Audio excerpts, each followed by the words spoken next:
আমার পেঁয়াজটা সুন্দর করে লাল করে ভাজি নিলাম।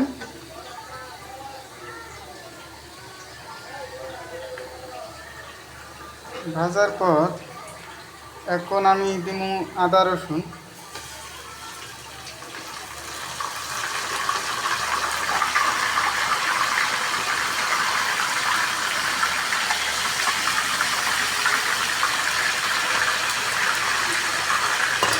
পেঁয়াজটা 10 মিনিট ভাজার পর এখন আদা রসুন দিলাম। আদা রসুন এখন আবার 10 মিনিট ভাজবো। এখন আমি কিছুটা ডালচিনি দিয়ে দিলাম। ডালচিনি দিলাম,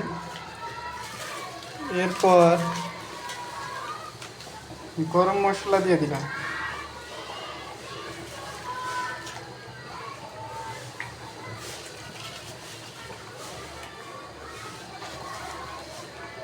আদাটা 10 মিনিট তেলের মধ্যে ভাজার পর এখন গরম মশলা দিয়ে দিলাম।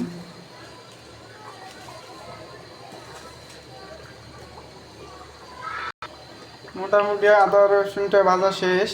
এখন আমি দিতেছি কালো জিরা আর সরিষা বাটা।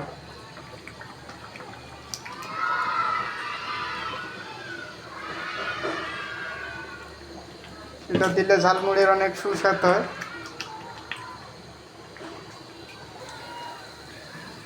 আদা রসুন সব কিছু দেওয়ার পর কালো জিরা সরিষা বাটা দিছি, এরপর দিলাম গরম মশলার প্যাকেট।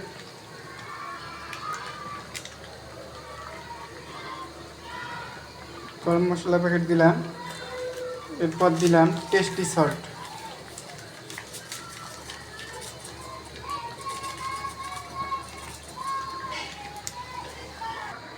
এখানে কিন্তু আমি এখন হলুদ মরিচ সব কিছু দিয়ে দিলাম। হলুদ মরিচ লবণ দিয়ে দিচ্ছি। এখন মশলার কালার ভিন্ন হয়ে গেছে।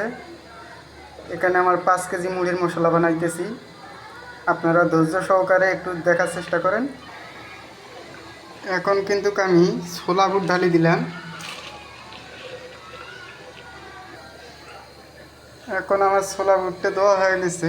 এখন আমি ছোলা বুটটাকে নাড়া দিতেছি।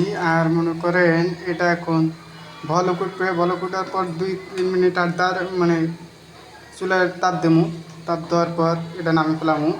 আর আপনারা এই ভিডিওটা যারা যারা দেখবেন সবাই শেয়ার করে দিবেন, লাইক কমেন্ট করবেন। আর যারা শিখতে চান বা নিজে না শিখলেও অন্যকে শেখার জন্য হইলেও একটু শেয়ার করে দিবেন, যাতে অন্যজন দেখে শিখতে পারে। শিখলে আর কি বেকার মানুষ যদি একটা কর্ম করে খাইতে পারে তাহলে একটা ভালো না।